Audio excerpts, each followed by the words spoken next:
Queridos amigos, bienvenidos. ¿Cómo están todos ustedes? Una vez más, el Instituto Nacional de Desarrollo Jurídico agradece su presencia en el programa Más que Leyes, Educando la Conciencia. Nuestros martes de salud y justicia, como siempre, el CEO de Médico Legal está con nosotros. En nuestros martes tenemos temas tan interesantes como el que tenemos el día de hoy, la reparación del daño en la práctica médico-hospitalaria. Pero no nada más viene el licenciado Daniel Osvaldo Rojas López el día de hoy, nos trae un invitado muy especial, el licenciado Amaury Coutinho Rodríguez. Él es coordinador jurídico del Grupo Médico Legal, queridos amigos, y hoy nos va a ahondar mucho más en estos temas. Vamos a aprovechar de su experiencia y vamos a preguntar. Si tienen dudas, si tienen comentarios al respecto, recuerden que estamos en vivo, por favor, compártanlo con nosotros y compartan el programa. Bienvenido, licenciado, gracias por estar con nosotros nuevamente. Delia, a todos, muchas gracias por la invitación, encantado de estar en esta ocasión con ustedes y por supuesto con nuestro invitado de lujo. Bienvenido, licenciado Amaury, gracias por estar con nosotros. Esperemos que le guste y que sea la primera de muchas que nos visiten por acá. Esperemos que me hagan el honor. Gracias a la ciudadanía, gracias a ustedes por permitirme compartir un poco de lo que en el día a día vemos en la práctica médica legal hospitalaria para nuestro Pues, queridos amigos, la práctica médico-legal, la práctica médico-legal es lo más importante, pero desde diferentes vertientes. Hemos visto, sobre todo con el cambio de leyes que hay en nuestro país, con las reformas que hay en diferentes estructuras también, ¿qué podemos hacer? ¿De qué se trata el tema en específico? A ver, ahóndenos un poquito, licenciado. Pues realmente es un tema muy interesante, el tema de cuando hay una mala práctica médica, ¿qué se le puede reclamar ya a un médico, a una institución hospitalaria en vía de pretensiones desde el punto de vista legal? Y primero vemos pues, que tenemos varias vías, varias instancias legales en las que alguien que se resiente de una mala práctica puede ejercitar iniciar acciones legales. En este sentido, lo que hemos dicho, por ejemplo, es, primero está cuando una persona lo que busca es un tema de carácter económico, entonces busca la vía civil. ¿Por qué? Porque la vía civil es la vía natural donde se pueden hacer reclamos por lo que se denominan hechos ilícitos civiles. ¿Qué significa esto? Nuestras disposiciones civiles establecen dos tipos de responsabilidad civil, una la contractual y otra la extracontractual. La contractual pues siempre deriva de un contrato y cuando alguna de las partes incumple el contrato o lo establecido en ese contrato, pues puede generar una obligación de reparar los daños y perjuicios que se causen. Entonces, en primer lugar tenemos esa parte y los hospitales pues firman contratos con todos los pacientes cuando ingresan por disposición de ley, desde el punto de vista comercial y regulado por las procuradurías. La Procuraduría Federal del Consumidor establece que deben de contar con un contrato de adhesión de prestación de servicios. Entonces, este contrato pues establece cuáles son las reglas, las bases que van a regir esa relación de prestación de servicios. Si el prestador de servicios incumpliera alguna de sus obligaciones, entonces en este caso el paciente o el familiar del paciente pudiera ejercitar acciones por incumplimiento de ese contrato, y eso es lo que se denomina la responsabilidad contractual, y lo que se reclama específicamente son los daños y perjuicios ocasionados por ese incumplimiento. Por otro lado tenemos la responsabilidad extracontractual, que esa le aplica a cualquier persona, en este caso a los prestadores de servicios de salud, cuando incurren en un ilícito civil. ¿Qué es un ilícito civil? Es todo acto o omisión que es contrario a una disposición de orden público o en contra de las buenas costumbres, y que no existe una justificante para haberse realizado, es decir, que no existe culpa o responsabilidad de la víctima quien haya resentido ese daño. Entonces, en esta situación, cuando se produce un daño en cualquier persona derivado de la violación de una norma de orden público o de una regla de las buenas costumbres produce una responsabilidad que entendemos desde el punto de vista, en este sentido, una responsabilidad subjetiva, que es por culpa, es decir, por culpa de la persona, ya sea física o moral, se produce una obligación que es una responsabilidad civil y que implica una reparación del daño. Tenemos otros tipos de responsabilidades desde el punto de vista civil. La siguiente sería la responsabilidad por riesgo creado o responsabilidad objetiva. En esa de riesgo creado es por el uso de mecanismos, de sustancias, de aparatos que por sí mismos puedan ser peligrosos y se produce un daño en alguna persona. Entonces, independientemente si hay culpa o no hay culpa, ahí no se califica el elemento culpa, solamente el uso de esa sustancia, objeto o aparato de tipo que por naturaleza es peligroso, que produzca un daño. Se acreditan esas dos circunstancias, siempre y cuando también no haya habido culpa o negligencia inexcusable de la víctima, y procede lo que se conoce como la responsabilidad civil de tipo objetivo, y que produce también la reparación de los daños y perjuicios. Y como tercera variante o clase de responsabilidad civil tenemos el daño moral. El daño moral es esa afectación que sufren las personas en su patrimonio moral, no en su patrimonio económico. Y en materia de salud hay criterios que establecen que siempre que hay una afectación a la salud, a la integridad de las personas, se va a presumir que existe un daño moral. Entonces ya no es necesario, en el caso de la práctica médica, que cuando una persona reclama mala praxis tenga que acreditar, además del daño físico, o en caso que haya fallecido la persona, la pérdida de la vida, que tenga que acreditar el daño moral. Si acredita ese daño físico a la integridad de la persona o a la vida, entonces en automático se considera la existencia de un daño moral, y en este caso el daño moral procede en la vía civil tanto por responsabilidad contractual, o sea, el incumplimiento de los contratos, como extracontractual, por el deber de no dañar, también se conoce así, simplemente por el deber de no dañar a nadie. Y esto pues viene ciertas reglas, cada una de estas nos aplican ciertas reglas para efecto de establecer qué es lo que procede. Ya dijimos, en términos generales lo que se reclama son los daños y perjuicios, pero ¿qué entendemos por daños y perjuicios? De acuerdo a la legislación civil, por daños es todo aquel menoscabo que se produce en el patrimonio de la persona y que tuvo que erogar para poder enfrentar ese daño, ya sea que lo que tuvo que erogar o sacar de su bolsa para poder enfrentar ese daño. Y por perjuicios es toda aquella privación de la ganancia lícita que se hubiera obtenido de no haberse verificado ese daño, es decir, todo aquello que se dejó de obtener, que de manera lícita se hubiera obtenido y que no se pudo obtener a consecuencia de ese daño. ¿Qué puede entrar dentro de estos conceptos? Todo lo que legalmente pueda sustentarse durante un juicio. ¿Qué se tiene que presentar? Por ejemplo, en materia de daños, por ejemplo, algo muy común es pues, la atención médica. Muchas veces se prolonga la atención médica o se requieren nuevas atenciones médicas, nuevas intervenciones quirúrgicas, nuevas hospitalizaciones. Se acredita con los documentos con los que se dio esa atención, las facturas, documentos oficiales.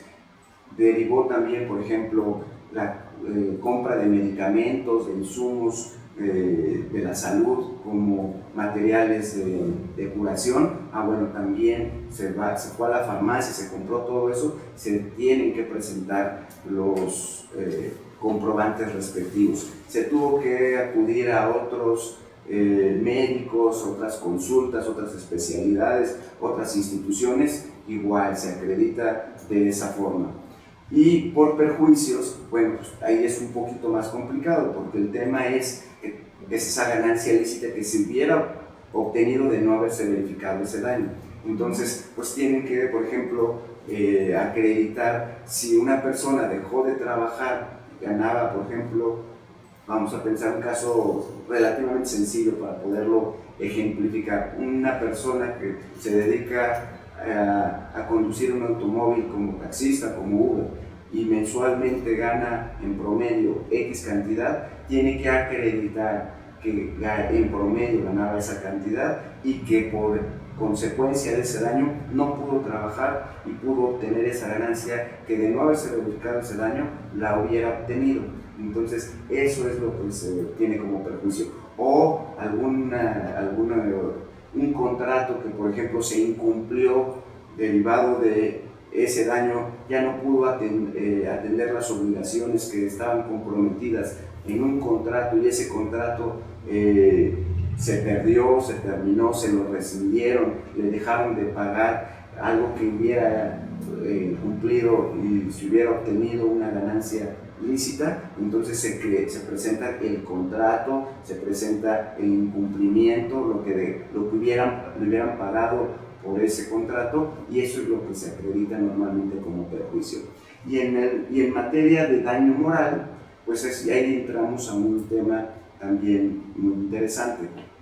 Y dentro de la reparación de la vía civil, la obligación es devolver siempre las cosas al estado en el que se encontraban. Es decir, la reparación implica regresar los efectos del daño a las cosas como se encontraban. Pero cuando no se puede, no es posible esto en materia de salud, normalmente esto no es factible, entonces lo que procede y la solución que le da la ley es la indemnización, es decir, es una compensación respecto al daño no patrimonial, ese daño moral, ese daño interno que existe pero no se ve a simple vista, pero sabemos que existe por el sufrimiento, por el dolor que viven las personas cuando resienten un daño en contra de la salud. Y entonces ese daño, lo que establece la ley es se debe de indemnizar, es decir, se debe de compensar económicamente, tratar de establecer una equivalencia entre el daño y la compensación desde el punto de vista económico. Es la solución que le da la ley para cuando se produce un daño de esta naturaleza. Y ahí el juez es el que debe de establecer el cuánto, es decir, hay parámetros que la ley establece, como el tipo de derecho lesionado, la gravedad del daño, las circunstancias económicas de la víctima y de quien produjo el daño. Y entonces, haciendo una valoración y una ponderación de todos los elementos y de todas las pruebas que se habían ofrecido en este sentido, pues entonces el juez va a establecer el cuánto, de tal suerte que en casos similares o iguales en distintas personas la indemnización puede ser distinta. No es lo mismo la misma indemnización que le van a dar a una persona, pensemos, aunque pudiera sonar discriminatorio el tema, que pueda obtener una persona de clase baja a la indemnización que pueda obtener una persona de clase alta, o una indemnización que le puedan imponer pagar a una persona física que tiene un patrimonio pequeño, como a una institución a lo mejor hospitalaria que puede tener un patrimonio mayor. Por eso aquí digamos, las cantidades que se fijan por indemnización son muy variables, no hay una tasa fija. Y también la ley establece que cuando se produce un daño a la salud o un daño a la vida, que se pierde la vida derivado de una responsabilidad civil, lo que se hace también es se indemniza ese daño físico a la salud o la muerte.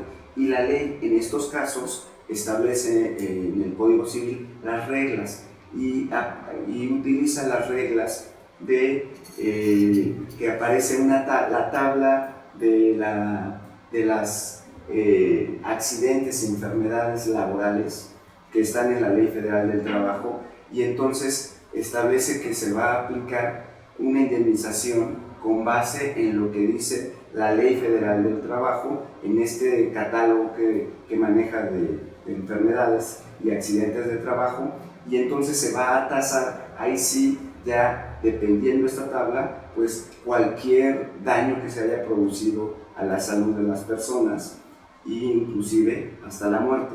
Dijéramos que hoy en día, de acuerdo a estas reglas que establece el Código Civil en referencia a la Ley Federal del Trabajo, estamos hablando de que una vida, que es lo más, digamos, el daño más alto que se puede ocasionar, está valuado por este concepto aproximadamente en 1.300.000 pesos. Pero el concepto principal que hoy en día se está reclamando es el daño moral. Es donde encontramos que se han emitido resoluciones con condenas por reparación del daño de carácter millonario.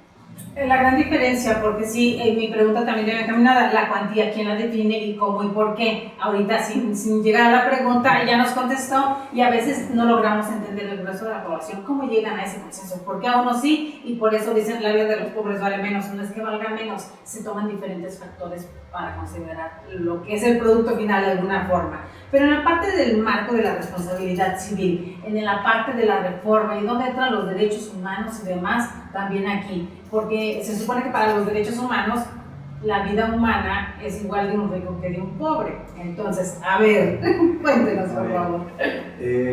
Bueno, me gustaría empezar, aunque pareciera un poco tal vez reiterativo, incluso algo que ya tendríamos que tener presente y que escuchamos día con día, para hablar de diversas figuras jurídicas aquí en nuestro sistema jurídico, tenemos que partir de nueva cuenta de la reforma constitucional en materia de derechos humanos de junio de 2011. Okay. ¿Por qué? Porque nos establece un nuevo paradigma a nivel constitucional que se va a reflejar en muchas áreas del derecho y particularmente en el tema de la reparación del daño, que ha venido a tener una evolución jurisprudencial mucho más rica, mucho más acuciante que en años previos a la reforma constitucional de derechos humanos. Particularmente, algo que entendíamos, el concepto de responsabilidad civil, que es la figura en la que un profesional de la salud incurre cuando se le imputa un actuar negligente, es básicamente la obligación de reparar daños y perjuicios que derivan de un hecho o una acción ilícitas. Pero particularmente la figura de la responsabilidad actualmente en materia de derechos humanos, en materia de derecho internacional, se va intentando un poco más suprimir esta visión un poco patrimonialista para hablar de una restitución más íntegra, una restitución que no solamente venga a compensar de alguna manera la afectación patrimonial, sino que también venga a intentar restablecer las consecuencias del hecho dañoso, no únicamente fijándonos en la conducta como tal, sino todas las consecuencias que ese actuar pudo haber ocasionado. Y es algo que sí vale la pena comentar, porque, por ejemplo, para muchos tratadistas, sobre todo de derecho continental, se me viene a la mente Luis Díaz Picasso, él nos señala que la responsabilidad civil básicamente es una distribución de los infortunios. ¿Qué es eso de la distribución de los infortunios? Pues dice, un hecho, un daño no se puede eliminar lo hace decir en una contabilidad nacional. No se puede eliminar, ya está ahí, pero ¿a quién le vamos a atribuir ese daño? ¿Quién tiene que cargar con la respuesta patrimonial de ese daño? Pues nos dice la persona que lo ocasionó. Claro. Porque suponer lo anterior sería o considerar que el que sufrió el daño se resigna a ello, o considerar que esta persona que resultó el daño tiene un derecho subjetivo para reclamar a la persona que le hizo el daño. Pero volviendo al tema del nuevo paradigma y la forma en que estamos intentando dejar atrás un poco una visión patrimonialista de la responsabilidad civil, es que son dos cosas. Uno, a partir de la reforma constitucional en materia de derechos humanos, en el tercer párrafo del artículo primero, se incorpora la obligación de reparar las violaciones a los derechos humanos. Y particularmente también ya empezamos a hablar de un nuevo bloque de constitucionalidad, perdón si estoy un poco arcaico con la definición, pero básicamente incorporamos a nuestro sistema jurídico derechos fundamentales que encontramos en otras posiciones normativas que no necesariamente están en la Constitución, particularmente la Convención Americana sobre Derechos Humanos, cuyo artículo 63.1 establece precisamente la obligación de reparar. Es el, digamos, fundamento constitucional y convencional de la reparación integral del derecho. Una pregunta, por aquí nos menciona la resignación del daño, que realmente pareciera que es lo que se hacía antes, ¿no? La justicia punitiva, entonces no me importa, no me restauren el daño, pero meten a la cárcel a quien me lo causó sin restitución. ¿En qué momento llega la justicia restaurativa y por qué? Y si realmente ha ocurrido en nuestro país. No, bueno, es precisamente de lo que me gustaría abundar un poco más, porque si bien cuando nosotros tenemos ya la posibilidad de reclamar una justa indemnización, ya no solamente estamos hablando de algo monetario, ya no es algo que, retomando lo que nos comentaba el licenciado Daniel Rojas, es incluso bastante arcaico que todavía nos digan que para la muerte de una persona únicamente vas a tener derecho al pago de 5,000 días de salario mínimo en términos de la ley federal del trabajo. Y hay gente, y hay abogados que todavía lo siguen reclamando así, independientemente de cualquier otra indemnización, se quedan con eso únicamente. Y pues uno se pone a pensar, ok, realmente con una compensación económica tú satisfaces ese daño, tú realmente tienes una restitución. El hecho dañino como tal no tiene otras implicaciones más allá de la afectación económica que te causa. Y es precisamente lo que hemos visto a partir de esta reforma constitucional en materia de derechos humanos, porque si bien de forma previa ya podíamos hablar de un proceso de constitucionalización, es a partir de la reforma en materia de derechos humanos en que este proceso de constitucionalización, entendido como que ahora ya tenemos una constitución que pareciera responder a todas nuestras preguntas, que pareciera ir más allá de lo que simplemente dice la Constitución, nos viene a dar muchas respuestas. Antes únicamente estábamos en términos legales. ¿Qué dice el código? No, el código dice que vas a tener derecho a la reparación del daño en términos de la ley federal del trabajo. Ok, ¿qué dice ahora la Constitución? Pues básicamente ya no va a ser una reparación únicamente en cuanto a lo que dice la ley, sino a lo que la Constitución dice, o más bien a lo que los jueces, los magistrados, los ministros nos dicen que es lo que dice la Constitución. Y es precisamente que la forma en que ha ingresado a nuestro sistema jurídico la reparación integral del daño, que más allá, repito, de los términos indemnizatorios, procura, si bien no el restablecimiento a los hechos, a las cosas como estaban antes del hecho delictuoso, porque realmente puede llegar a ser complicado, sí al menos una rehabilitación, sí al menos digamos, un panorama más amplio respecto a lo que la persona que sufre una violación a sus derechos humanos puede percibir. Y es ahí cuando ya no hablamos únicamente de una reparación del daño en términos de cuánto dejé de percibir y cuánto dejé de ganar, sino que se incorporan nuevas formas de cuantificación, nuevas maneras de satisfacción de este daño. Y particularmente algo que comentábamos con el licenciado Daniel en estos días es que aunque temas como la reparación del lucro cesante y temas como la reparación del daño al proyecto de vida pueden ser, el daño emergente, pueden ser cuantificaciones que al día de hoy podemos reclamar, porque al final de cuentas son daños y perjuicios, algunos lo podría limitar a eso. Si con esta nueva elaboración jurisprudencial de nuestro sistema jurídico, tanto de la Corte Nacional como de la Corte Interamericana, se nos abren nuevos panoramas para decir que existen esas prestaciones, existen esos conceptos que en su momento pueden venir a ayudarnos a reparar el daño. Pero ¿a reparar a quién? Aquí tenemos que ver esa parte. Si no tenemos la asesoría conveniente, pues nos quedamos con la misma situación de la resignación del daño, porque no hay otra cuestión.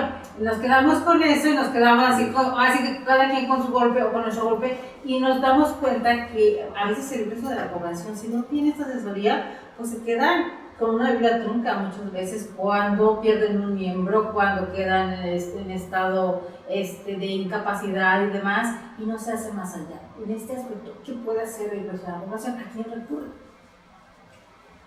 Bueno, hoy en día hay muchos grupos, despachos jurídicos gratuitos que prestan servicio social, que las mismas barras de abogados, los mismos colegios de abogados dan servicios gratuitos. Hay despachos que dan servicios pro bono y donde pueden defender este tipo de casos. Hoy en día este tipo de casos es muy importante, llama mucho la atención porque son casos que son los tipos de casos que podemos ver que llegan hasta instancias internacionales, aquellos que recorren no nada más todas las instancias de nuestra jurisdicción interna, sino también pasan a la jurisdicción de la Corte Interamericana de Derechos Humanos, pasando previamente por la Comisión Interamericana de Derechos Humanos, y donde podemos ver esos precedentes que se hacen,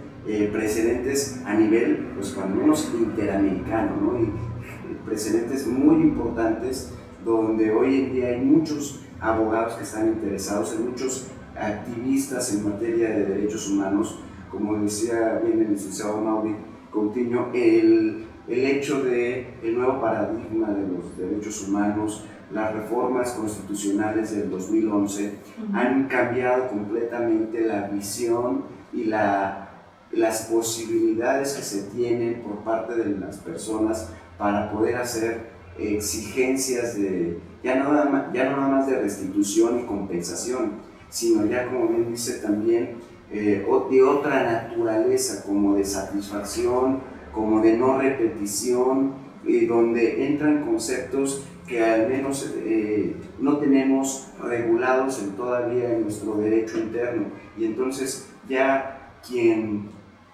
resiente un daño ya puede acceder también a los precedentes de la Corte Interamericana de Derechos Humanos, del derecho comparado, a aplicar principios de convencionalidad, donde puede traer regulaciones de otros lados, y donde ya empiezan en algunos casos ya a llegar a asuntos donde ya te introducen todo la doctrina de derechos humanos y todo lo que implica reparar un derecho humano.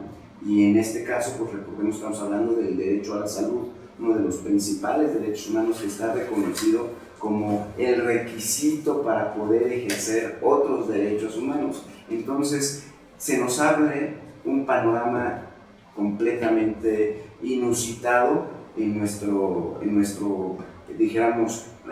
doctrina de reparación del daño o de daños en nuestro país. En esta materia, pues es, dijéramos, una tierra fértil para poder echar a andar y funcionar, no nada más de corte interamericano, sino también, por ejemplo, del derecho anglosajón. Por ejemplo, estábamos viendo ya que es muy frecuente que hoy en día reclamen daños punitivos, que es un daño que pudiera considerarse una pena para aquel que dañó a otra persona, y que pudiera ser una pena pública para efectos de que a través de una cantidad de dinero que sea importante, pues disuada a que pueda volver a incurrir en ese tipo de conductas dañosas, y que mejor utilice los recursos necesarios o destine los recursos necesarios a evitar y prevenir que se produzcan esos daños, para efectos de que no pueda atribuírsele un daño punitivo. Estos daños punitivos pues son cantidades que se han condenado, al menos en lo que hemos visto los precedentes en México, pues las cantidades más importantes por daño punitivo. Y ahorita todavía no es claro, por ejemplo, dentro de nuestro derecho de daños, bajo qué concepto los ingresan. Uno de los precedentes que tenemos de daños punitivos más importantes que tiene unos años, es de esta década, es precisamente que como no tenían una claridad de dónde extraer esa figura de derecho internacional, sobre todo de origen anglosajón, al derecho mexicano, pues lo pusieron como parte del derecho de la indemnización por daño moral. Entonces hubo ministros de la Corte que estuvieron en contra, si bien es cierto se aprobó que entrara a la parte del daño moral, hubo ministros que también señalaron su oposición, ministros muy importantes, que no estuvieron de acuerdo con la mayoría en que los daños punitivos entraran a la parte del daño moral. Aquí Amaury conoce todos los precedentes, porque de lo que hacemos nosotros es entrar al análisis de esos precedentes para poder utilizarlos como argumentación jurídica cuando defendemos precisamente a los prestadores de servicios de salud. La jurisprudencia para poder tener el conocimiento. Pero aquí está la otra parte, la reparación del daño, el daño simple, por llamarlo de alguna forma. ¿Hasta dónde también aquí influye grandemente la capacidad de los abogados del grupo o el abogado que está llevando? ¿Hasta dónde puede identificar qué más puede exigir reparación? Y también pudiera ser un arma de doble filo, pudiera convertirse también en lo que pasa en Estados Unidos, e irse al otro lado para exigir reparación de daños por tal y cual cosa. Bueno, primero hay que señalar que no nada más está la vía civil, también está la vía penal. En materia penal también con el nuevo sistema penal con el que tenemos, que es de corte oral y acusatorio. Ajá. También dentro de estas disposiciones penales que son novedosas, que entraron en el 2016 ya a nivel nacional, también ya vemos primero la obligación del Ministerio Público, siempre que ejercita alguna acción penal, ya que hace alguna imputación a alguna persona, tiene la obligación por ley de exigir la reparación del daño. Y cuando dentro del juicio se puede llegar a una pena donde, además de la pena punitiva, la pena privativa de libertad o la multa, la inhabilitación con la que pueda sancionar un juez penal, también si tiene que atender el reclamo de reparación del daño. Y entonces ya también hay jueces de ejecución de sentencias, los jueces de ejecución, que son jueces distintos a los de proceso, que van a encargarse de precisamente ver esta regla. Es algo nuevo en nuestro país. Una revisión de lo que ya se hizo. No, porque ellos ya, digamos, el juez de proceso condenó a la reparación del daño, pero ahora tendrían que entrar a ver la cuantificación de ese daño y en todas sus modalidades. Y entonces ya el juez de ejecución tendría que entrar al análisis del daño y de la cuantificación para establecer ya el cuánto. Ya está establecida la condena, pero ahora, ¿para quién va a decir cuánto? Ahí es donde entran este tipo de jueces, y es donde es algo muy nuevo en nuestro país, que pocas veces incluso se hace. Primero porque nuestra justicia penal hoy en día es más restaurativa, busca la reparación integral del daño desde etapas tempranas, trata de evitar que incluso lleguen a juicio los casos a través de medios alternos de solución de este tipo de controversias. Pues hasta los abreviados. Y los abreviados. Pero hoy el sistema penal está muy hecho a buscar la reparación del daño y con eso terminar gran parte de los asuntos que son posibles terminar, ¿no? Entonces, que ya lleguen a juicio solamente aquellos asuntos que realmente son graves, que se están juzgando realmente conductas muy graves para la sociedad, muy reprochables para la sociedad. Entonces, todo lo que tenga que ver con situaciones patrimoniales que se puedan reparar o que son delitos que no estén señalados dentro de este catálogo constitucional donde se consideran delitos graves, entonces se puedan hacer acuerdos reparatorios desde tempranas etapas y se pueda terminar el caso. Sin embargo, también es un tema donde hemos visto que estos acuerdos reparatorios son riesgosos para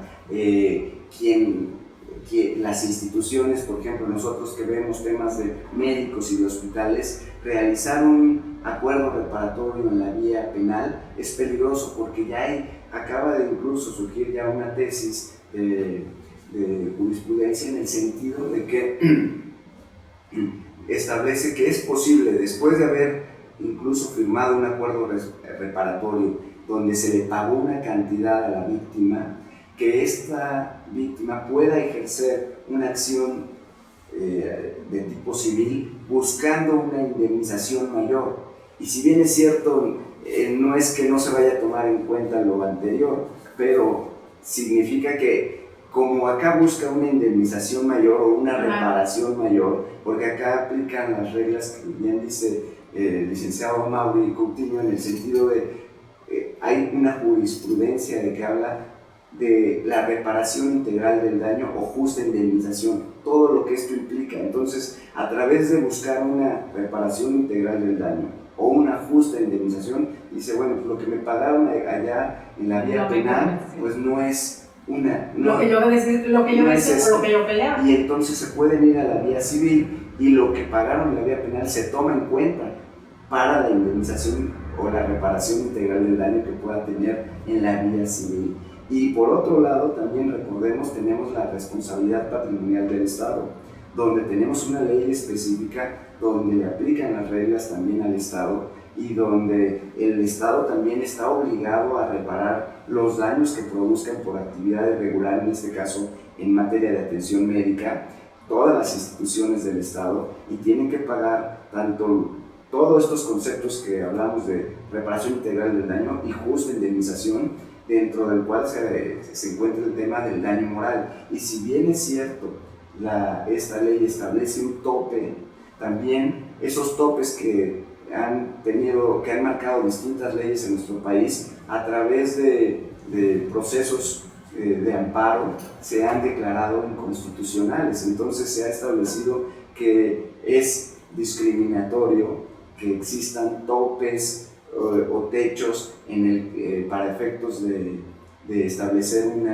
una indemnización, y que tiene que ser el juez el que, analizando el caso en particular, establezca la indemnización, el monto que corresponde, tomando en cuenta todos los factores que hemos comentado, ¿no? Como el tipo de derecho lesionado, la gravedad del daño y las circunstancias económicas. Pero pues, hablando de responsabilidad patrimonial del Estado, pues se ha dicho, bueno, pues el Estado tiene una gran capacidad. Bueno, pues también dentro de esto es donde entra la ponderación del juez y el criterio del juez, que también entra una parte subjetiva para poder establecer el cuánto. Entonces vemos que el abanico de posibilidades que tiene, digamos, alguien que resiente un daño, hoy en día, conforme al sistema jurídico, tanto tradicional como, dijéramos, hoy en día ya bajo el paradigma de los derechos humanos, es muy amplio, se ha abierto de manera inusitada. Por eso le decía que esta clase de litigios parecía un arma de doble filo. Por ahí seguimos viendo, de acuerdo a la normativa que rige cada entidad federativa, cuando se trata incluso de las aseguradoras y demás, pareciera que son cosas que cuecen aparte, licenciado. Entonces, ahí también, ¿qué hacemos? ¿Cómo lo vemos? Y por qué hay tanta diferencia a veces entre un estado y el otro, de acuerdo a los criterios que deberían, por lo que nos dicen, imponer que serían únicos. Sí, bueno, me gustaría retomar esa parte, porque precisamente es algo de lo que hablábamos hace un momento. Cuando surge la responsabilidad civil, la legislación civil de cada estado es distinta. Entonces nos empiezan a poner, nos empiezan a regular y empiezan sobre todo a establecer ciertos montos de indemnización, y no solo en los códigos civiles, sino también es muy clara la materia federal del trabajo, la materia de responsabilidad administrativa que establecía 20.000 salarios mínimos, incluso materias más específicas como la aviación. Entonces decíamos, oye, yo puedo reclamar, particularmente esos montos eran para el daño moral, yo puedo reclamar hasta tal cantidad en concepto de daño moral. Sí, pero empezaron a haber precedentes ya de la Corte, incluso contra aseguradores, incluso contra empresas muy grandes, en el que te dicen, oye, pues que si nosotros fijamos previamente un monto, no estamos atendiendo el caso en concreto, no estamos viendo una justa indemnización. ¿Por qué? Porque para acceder a una justa indemnización no te debes enfocar tanto en el hecho, sino en las consecuencias que ese hecho tiene sobre la víctima o las víctimas indirectas. Independientemente de quién sea el patrón, porque no es que sea una multinacional o una empresa pequeña. Eso no, también tiene que ver. A ver. Digo, algo que comentábamos hace un momento es de qué manera influye la capacidad económica al momento de cuantificar los montos de daño moral. Había legislaciones que establecían que teníamos que tomar en cuenta la capacidad económica de la víctima. Eso, se resolvió como de cierta forma inconstitucional por parte de la Corte, porque precisamente no podemos decir que un pobre sufre más que un rico o viceversa. La Corte estableció que esto se debe entender únicamente cuando hablamos de, oye, ¿qué dejó de hacer la víctima por el hecho de abuso? ¿Okay? Ahí sí juega un poco el papel la capacidad económica, porque yo era, no sé, biólogo, tenía un sueldo tal, ahí sí viene a influir a una manera un poco de lucro cesante de lo que dejé de percibir, pero no es lo mismo decir, oye, tú ganas menos, tú ganas el salario mínimo, por lo tanto el daño moral no es tan fuerte, ¿no? La Corte dijo que no. Lo que sí influye es la capacidad económica del victimario, o de la persona que efectúa el hecho dañoso, porque al final de cuentas es sobre quien se va a resentir la condena. Y juegan un papel importante, dijéramos, dos cosas. La reparación integral, repito, porque uno de los efectos de esta es disuadir una conducta dañosa posterior. Porque si yo te establezco una indemnización acorde a tu capacidad económica, te va a doler más que no prevenir un futuro ilícito que prevenir. Te va a costar menos prevenir. Y eso también viene a colación con el tema de los daños cognitivos que se estableció en el sistema jurídico mexicano a raíz de un amparo en revisión que se resolvió bajo la ponencia del ministro Saldívar, en el que una persona muere electrocutada en un hotel muy importante. Y dice en la Corte, en atención a los daños cognitivos, que le sea más gravoso a la empresa pagar una indemnización que prevenir. Es a partir de ese concepto que se empieza a establecer los daños cognitivos y las indemnizaciones millonarias que han venido en términos de responsabilidad civil, así de forma genérica, no tanto en términos de derecho médico, que también las hemos tenido, pero particularmente la insignia de este tipo de reparación viene de un tema de responsabilidad civil genérica. Pudiéramos en términos coloquiales decir que es como un escarmiento para poder no solamente remediar, sino prevenir hechos futuros similares. Bueno, esa es la intención, digo, precisamente no, si a una empresa le llega una demanda multimillonaria, pues va a tener mayor cuidado de no volver a incurrir en ese hecho ilícito, e incluso en la práctica incluso lo vemos así, vemos tal vez doctores o prestadores de servicio que tal vez se demuestra que se condujo conforme a la buena práctica, pero los doctores, los prestadores ya nos dicen, oye, tal vez no me voy a entender en este procedimiento, tal vez tal cosa, pues voy a ser más cuidadoso, aunque en cierta medida no haya responsabilidad de su parte, pero precisamente el hecho de que haya indemnizaciones tan altas viene a ser una especie de disuasión para conductas futuras. Quería hablar. No, precisamente hoy en día con el tema de que se ha considerado un derecho humano a la salud, el derecho a la salud, entonces ya viene toda una doctrina ahora en reparación de los derechos humanos. Y hablando de los derechos humanos a la salud, pues tenemos uno de los expositores en México muy importantes, el doctor Agustín Antonio Herrera Fragoso, precisamente en el capítulo de un libro que tiene dentro de una colección de 2 tomos que se emitió de la responsabilidad médica, donde él escribe sobre la reparación del daño en materia de derechos humanos. Es un trabajo muy importante que se generó en la Universidad Autónoma de Guadalajara, con el Hospital Civil de Guadalajara, con el Instituto de Investigaciones Jurídicas, y él escribe un artículo muy importante en este artículo precisamente de la reparación ahora ya de los derechos humanos y en especial del derecho humano a la salud y todas las posibilidades que se tienen en el ámbito de los derechos humanos de exigir como reparación, hablando dentro de la reparación integral del daño y la justa indemnización. Y habla precisamente de no nada más se pueden exigir contraprestaciones de compensación, de indemnización, sino también los hemos visto también en las demandas que se han llegado recientemente, también donde piden pretensiones de acciones de no repetición o de satisfacción. Por ejemplo, ¿cuáles serían estas?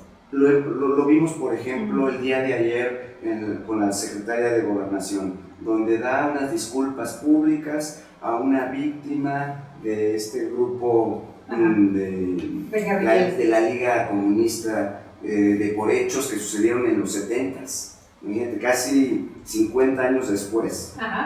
El gobierno reconoce en que incurrió en violación de derechos humanos y de manera pública, a través de la Secretaria de Gobernación, en todos los medios de comunicación, ofrece disculpas públicas a nombre del Estado mexicano a una persona por habérsele violado sus derechos humanos. Entonces, son temas muy importantes. Se han hecho otro tipo de temas, por ejemplo, se exigen que se hagan monumentos o que se le ponga el nombre de cierta persona a un aula, a un auditorio, a algún lugar, alguna de este tipo, incluso que se den cualquier otro tipo de medidas. Aquí el licenciado ha estudiado muy parte de esta parte y pudiéramos entonces hoy ver que el abanico de posibilidades pues está cada vez más amplio y conforme al derecho internacional y a la doctrina de los derechos humanos, pues las reclamaciones ya son muy amplias. Y hablabas de los seguros. Bueno, pues hoy en día se vuelve necesario e indispensable que todos los prestadores de servicios de salud puedan tener un seguro derivado de una aseguradora que precisamente pueda proteger su práctica médica para que en caso de que incurran dentro de su ejercicio profesional o su práctica hospitalaria en algún daño, porque lamentablemente pues el error humano existe, es latente en todo momento. Entonces este tipo de seguros pues precisamente está diseñado para poder cubrir las consecuencias económicas que puedan derivar de un hecho dañoso en contra de algún paciente. E incluso también ya hay oportunidades de que se puedan demandar también a las aseguradoras, e incluso pueden demandar de manera directa a la aseguradora. Ya no, en algunos otros países ya se permite, por ejemplo, la acción directa en contra de la aseguradora, ya no del asegurado. O aquí todavía estamos viendo que algunas personas, por ejemplo, demandan pues a todo el grupo de prestadores de servicios de salud. Incluso hoy en día es muy atractivo involucrar a los hospitales por esta situación, por criterios que ha emitido la Corte, por ejemplo, en materia de representación aparente, donde considera la Corte que los hospitales deben ser responsables de todos los actos que se realicen dentro de sus instalaciones, y sobre todo cuando frente al paciente no se haga una distinción clara y precisa de quién está prestando qué servicio. Si el paciente no puede distinguir si el médico que le está brindando el servicio es un médico independiente al hospital o forma parte de ese hospital, entonces dice, frente a él pues existe la figura de que forman un mismo equipo. Así y como forman parte un mismo equipo, bueno, pues tiene que responder también de los daños que se produzcan derivados de los servicios, independientemente que el hospital a lo mejor no sea su empleado, no sea su patrón, o no tenga una relación de dependencia económica, no exista subordinación entre ellos. Sin embargo, solo por ese hecho, el hospital tendría que asumir una responsabilidad solidaria respecto de los daños que se produzcan por el actuar de este médico. Aquí toca un tema muy interesante, importante, hasta dónde los médicos también conocen toda la responsabilidad que conlleva, todo el marco legal, hasta dónde los médicos deben de conocer, independientemente de que trabajan para un consorcio o trabajan independientemente, hasta dónde tienen que adentrarse, porque podemos hablar de derechos y a veces pensamos que nada más de las víctimas, hasta dónde está la otra parte de conocer las obligaciones y los derechos. Lamentablemente aquí hemos visto que los médicos pues obviamente se dedican al ejercicio de su práctica profesional, a su actualización médica. Difícilmente ellos se involucran en temas legales, es más, siempre tienen un sentimiento de negación a temas legales. Cuando alguien le habla a un médico de cosas legales, es así como que esto es desagradable, esto no lo omito. Salvo que ya estén en una situación legal, es cuando se involucran fuertemente. Lamentablemente, como cada vez este tipo de casos está creciendo, pues cada vez más médicos efectivamente sí se empiezan a involucrar, ellos empiezan a estudiar, el médico por naturaleza es una persona muy estudiosa, y empiezan a entrar al análisis de estos casos e incluso a compartir el conocimiento jurídico con sus colegas. Hay eventos donde vemos que se hablan de situaciones, en eventos médicos donde se hablan de situaciones jurídicas y quien da el tema son los mismos médicos, porque muchos de ellos o son estudiosos o muchos de ellos, por ejemplo, ha sido un fenómeno interesante, muchos médicos que ya ejercen también se interesan por el tema jurídico e incluso estudian derecho. Hay muchos médico-abogados que ya tienen ambas disciplinas y por supuesto comparten. Y también pues esto va generando también ya más conciencia en los médicos. El médico es difícil que acepte que llegue un abogado y que le vaya a dar una plática. Normalmente eso lo evitan. Pero pues cada vez se empieza a permear, sobre todo por el número de casos que empiezan a haber y sobre todo por los montos importantes que se empieza a establecer en condenas por mala práctica médica.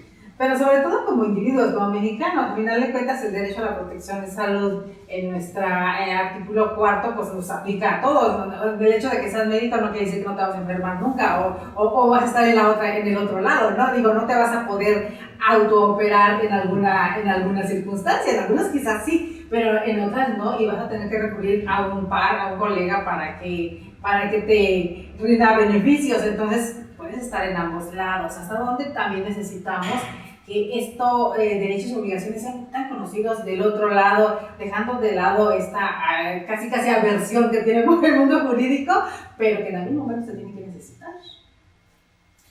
Igual que me queda muy, siempre recuerdo, y a pesar de que nosotros tenemos una preponderancia de defensa de hospitales y médicos de práctica privada, es que al final de cuentas todos, incluyendo nosotros, incluyendo los doctores a los que en su momento defendemos, van a ser pacientes. Así es. Y es algo que tenemos que tener claro precisamente para fomentar el conocimiento de esta materia, que repito, es muy poco conocida, no entendiéndola tanto así. Igual he escuchado tanto a pacientes que nos dicen, no, es que los doctores no se usan responsables, o entre ellos se cubren, es algo muy punto. Y a autores y abogados de doctores que decimos, no, pues es que realmente lo que se busca en ocasiones es obtener un lucro indebido. Pero más allá de partir de conocer nuestra materia como una forma de tirarnos unos a otros, es precisamente partir del hecho de que la responsabilidad civil sirve para mejorar a todos en cuanto a nuestra profesión, porque al final de cuentas, repito, una demanda, por mucho de que no sea una demanda tal vez sustentada o por mucho de que sea evidente que no hubo una mala práctica, sí le va a permitir al médico o incluso a nosotros mismos como abogados ver las áreas de oportunidad en las cuales podemos mejorar el servicio.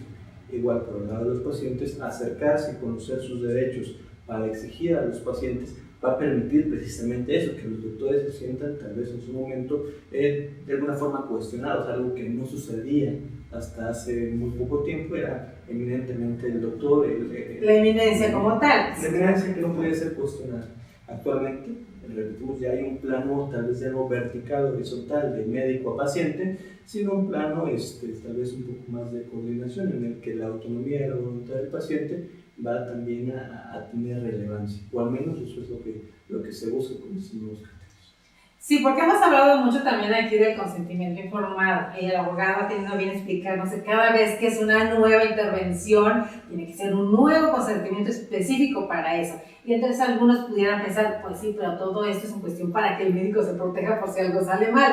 Pero no lo vemos de la parte donde también yo me voy a proteger, porque si no está específico ahí lo que le están haciendo a mi cuerpo, pues entonces ya lo puedo acusar de mala práctica. Bueno, son muchas cuestiones. Sí, bueno, y repito, me gustaría tal vez un poco alejarnos de esta visión tanto agresiva o defensiva según la parte de que tratemos y ver realmente la importancia, el fundamento del consentimiento informado, que no es simplemente el papel en el que yo autorizo la práctica de una intervención, sino más bien debe entenderse como un proceso de comunicación, de diálogo en el que el doctor ya no es, repito, la eminencia, sino es un profesional de la salud que me explica a mí como paciente cuáles son, no solamente lo que nos van a hacer, que al final de cuentas eso es lo lamentable, que al final de cuentas sí se convierte solo en un papel, sino que nos deben de explicar cuál es mi diagnóstico, cuál es mi tratamiento, cuáles son las alternativas a ese tratamiento, cuáles son los riesgos que yo puedo esperar de cada uno de esos. Claro,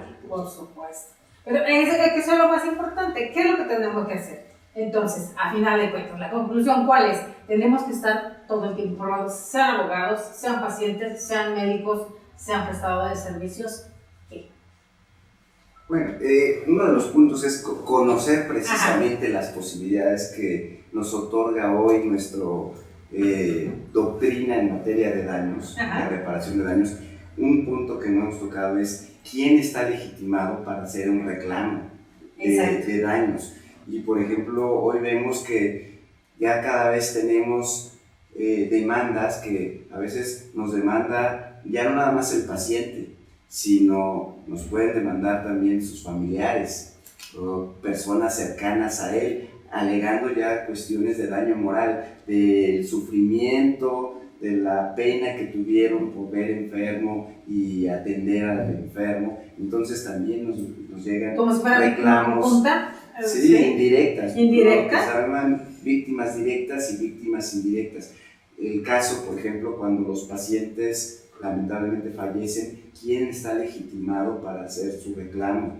Pero pues eso ya es un tema para un programa completo, abogados. Son temas muy interesantes, ¿no? ¿Quién está legitimado? Y también, ¿quién está obligado realmente a pagar? ¿Quién tiene esa legitimación activa para poder realmente ser obligado a la reparación de un daño? Hablando ya hoy en día bajo el concepto que impera, que es de la reparación integral del daño o justa indemnización, porque hoy en día esos son los conceptos bajo los cuales se está manejando toda la teoría en materia de reparación del daño. Y hay criterios también, pero veíamos que el abanico es muy amplio, pero ahorita también la misma corte, nuestros ministros y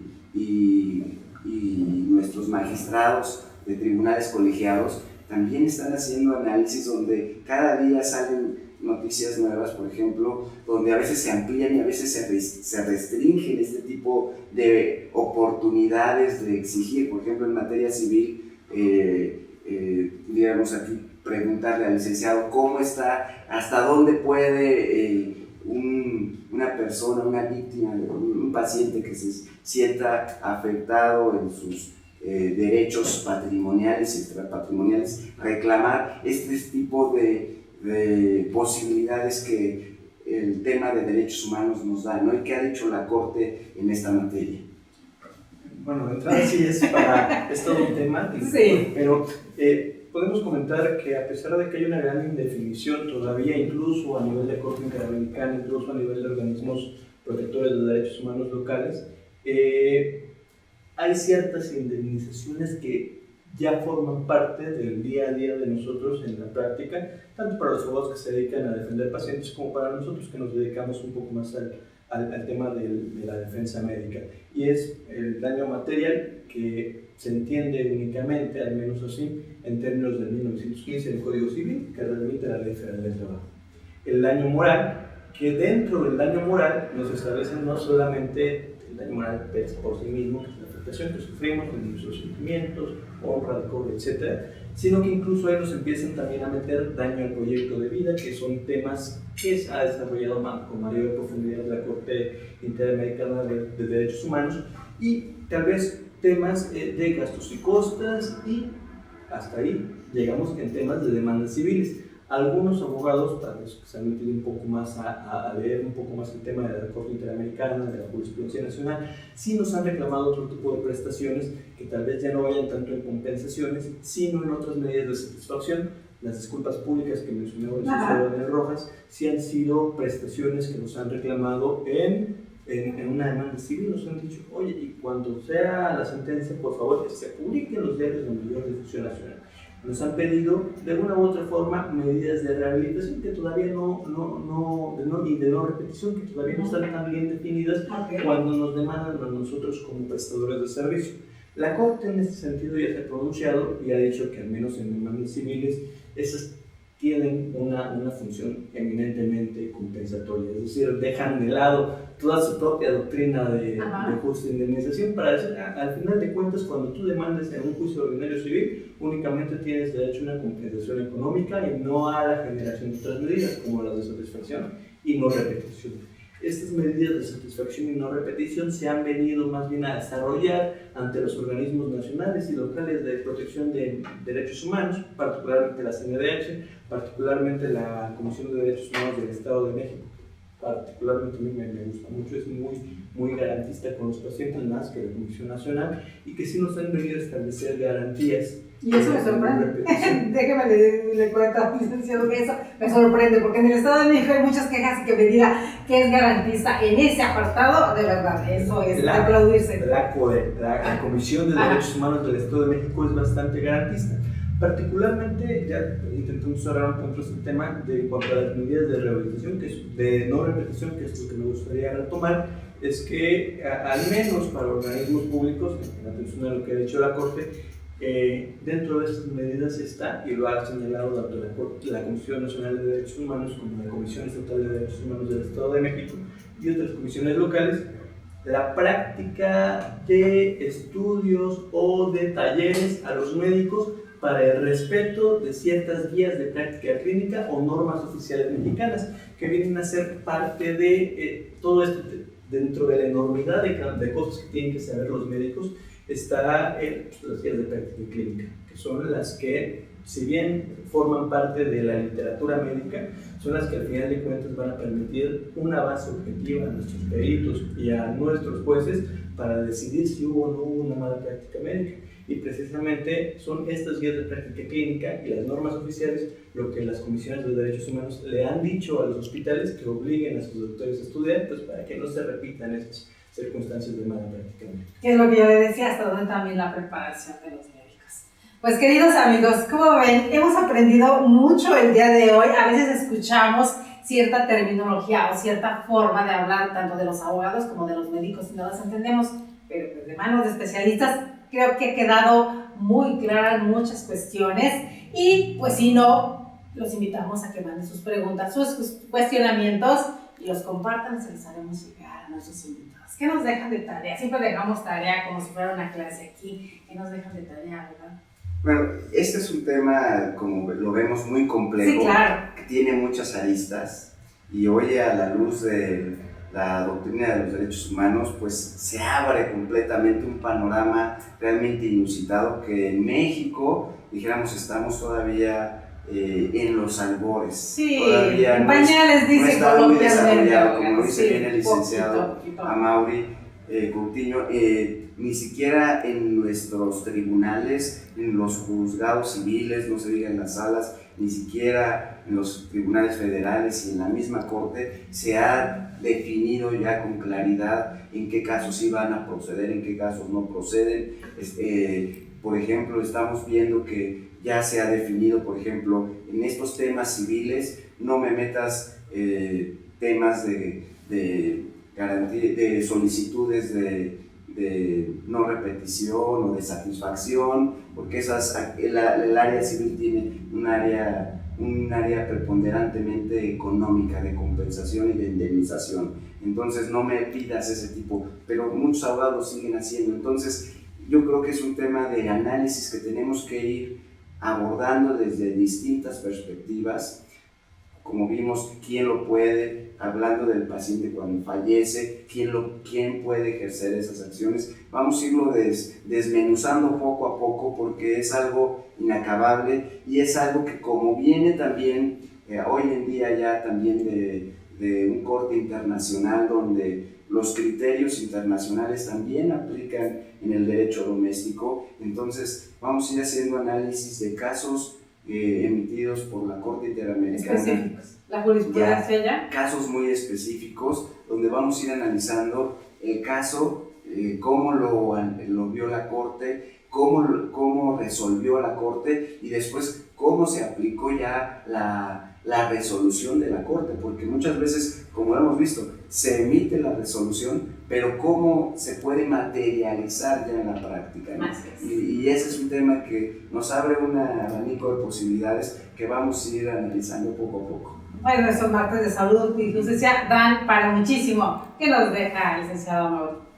No, pues reiterar que nuestra materia es una que está en constante dinámica, es algo que nos incumbe, como usted muy bien dice, no solo a nosotros como abogados, ni a los médicos, que son los principales protagonistas de esto, sino a los propios pacientes, que sí vemos un desconocimiento de sus derechos y pues básicamente pues, acercarnos tal vez un poco a quien nos pueda orientar, sería la recomendación. Perfecto. Pues queridos amigos, de verdad, tema muy, muy importante, tema para el análisis, tema para profundizar y como bien lo dice el CEO de Médico Legal, tema para seguir tratando en nuestros martes de salud y justicia. Gracias de verdad por estar pendientes. Por ahí mandamos saludos hasta Tamaulipas, allá en Tampico, nuestra querida Diana Fernández y a todos los que se conectan diario, nuestro querido Edgar Hernández igual, y a todos los que están conectados y que nos ven de repetición el programa, que no se lo pierden, de verdad, muchas gracias. Abogados, amigos, estudiantes y demás, cualquier duda que tengan, con todo gusto, envíela para acá con nosotros. Será un placer compartir y retroalimentarnos con ustedes. El día de mañana, queridos amigos, tenemos nuestro miércoles de criminogénesis. Como siempre, la revista Criminogénesis nos trae de la mano de expertos temas muy importantes. Por aquí estará el doctor Felipe González el día de mañana y vamos a hablar sobre derechos de migrantes, que es un tema también que está muy de moda. Vamos a ver cuáles son los derechos, porque a veces pensamos que no, pero no, toda la vida somos también migrantes, todos nosotros, ¿verdad? Somos viajeros incansables. Entonces, lo esperamos el día de mañana en nuestro miércoles de Criminogénesis. Gracias, licenciado Daniel Osvaldo Rojas López, CEO de Médico Legal, y el coordinador jurídico de Médico Legal, el licenciado Amaury Coutinho Rodríguez. No se me olvidó su nombre. Muchas gracias por estar con nosotros. Que sea el primero de muchos. Muchas gracias. Queridos amigos, a nombre del Instituto Nacional de Desarrollo Jurídico, a nombre de los que hacemos el programa Más que Leyes, Educando la Conciencia, a nombre de nuestro rector, el doctor Anatolio González Emilio, muchas gracias por estar con nosotros. Nos vemos mañana.